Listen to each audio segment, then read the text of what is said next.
Zamonaviy texnologiyalar bir joyda to'xtab qolmaydi. Borgan sari yangidan yangi qurilish mahsulotlari va uskunalari yaratilmoqda. Ulardan biri Lego g'isht. Uning oddiy g'ishtlardan eng katta farqi uni katta haroratda pishirish shart emas. O'rta Osiyoda bunday g'ishtlar deyarli ishlab chiqarilgani yo'q.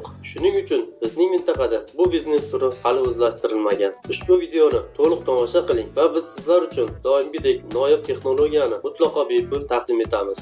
Ushbu chizmalar yordamida siz Lego g'isht ishlab chiqaruvchi uskunani o'zingiz yasashingiz mumkin. Buning bilan siz tayyor uskuna sotib olishga sarflanadigan pulni tejaysiz. Aksiga olib, O'rta Osiyoda bunday g'isht quyuvchi tayyor uskunalar sotuvda yo'q. Agar siz baribir tayyor uskunani sotib olmoqchi bo'lsangiz, aslo tashvishlanmang. Bizning ijodiy guruhimiz siz uchun bu uskunalarning qayerda sotilishini va narxini bilib qo'ydi.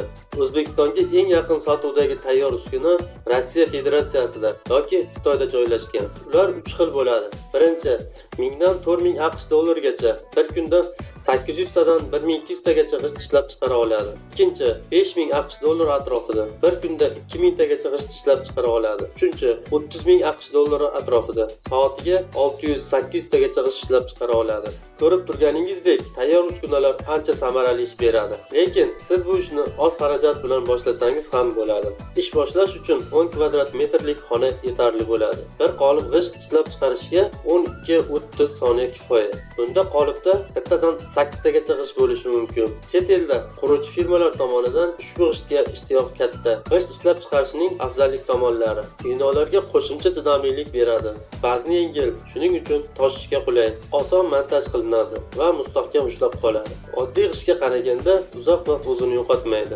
Ekologik toza va ko'rinishi chiroyli. Lego g'ishtning bitta kamchilik tomoni bu uning hali yangiligi tufayli davlat standarti yo'qligi. Lekin bu faqat davlat tashkilotlariga sotiladigan g'ishtlarga taalluqli. Aslida g'ishtlarning 70-80% jismoniy shaxslar tomonidan sotib olinadi. Ishlab chiqarishda kerak bo'ladigan uskunalar va xomashyo. Lego g'ishtning sifati uning tarkibidagi komponentlarning qanday foizda qo'shilganligiga bog'liq. Komponentlarni sotib olish qiyinchilik tug'dirmaydi. Ular respublikaning barcha shahar va tumanlarida sotiladigan narsalar. Lego g'ishtning tarkibi 80-90% mayda shag'al tosh, 5-10% oddiy sement, suv, rang beruvchi bo'yoq.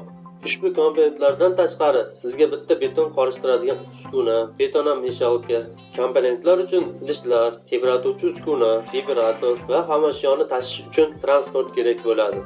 Lego g'ishtlarni uy sharoitida ishlab chiqarish uncha katta boshlang'ich mablag' talab qilmaydi. Bu esa yangi biznes boshlash uchun juda qulay. Endi uni ishlab chiqarishga kirishamiz. Bu jarayon bir necha bosqichdan iborat. Xomashyoni sotib olish, qorishmani tayyorlash, qorishmani uskunaga yuklash va g'isht blokini press ostida tayyorlash, g'ishtni iliq omborda quritish, saralab chiqarish va mijozga yetkazib berish. Ko'rib turganingizdek, Lego g'isht ishlab chiqarish sizdan o'ta zamonaviy, super uskunalarni talab qilmaydi. Buning uchun ombor uchun joy va yuqorida keltirilgan uskunalar bo'lsa bo'lgani. Endi oxirgi bosqich qoldi. Bu sotish jarayoni. O'z-o'zidan ma'lumki, sizning yangi Lego g'ishtlaringiz haqida qancha ko'p odam bilsa, shuncha ko'p talab oshadi. Buning uchun ko'chalarga reklama bannerlarini yopishtirish ayni muddao. Qadrli o'zbeklar, siz ushbu videoni shu joygacha sabr bilan tomosha qilganingiz uchun sizga yana bir noyob sovg'a bor. Lego g'ishtlarni ishlab chiqarishni boshlagan har bir tadbirkorlarga ularning sonidan qat'iy nazar mahsulotingizni bepul reklama qilib beramiz. Kanalimiz sizning telefon raqamingiz va manzilingizni ma'lum qilib, siz bilan uchrashib, ishlab chiqarish jarayonida reportaj tayyorlab odamlarga ko'rsatamiz. Bularga qo'shimcha tariqasida sizga xaridor ko'payishi uchun bitta internet manzil ham ochib beramiz.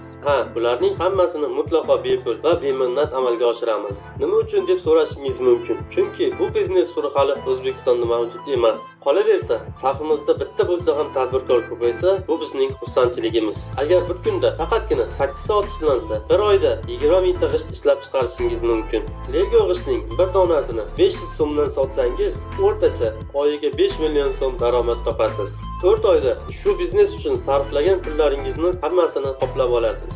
Agar Lego g'isht ishlab chiqaradigan uskunani o'zingiz yasasangiz, atigi 1,5 oydan so'ng sarflagan mablag'ingiz qoplanib ketadi. Ushbu uskunani yasash uchun tavsifda keltirilgan katalogni yuklab oling, dasturni o'rnating va chizmalarni oching. Chizmalarning hammasi 3D o'lchamda keltirilgan. Bu juda oson va qulay.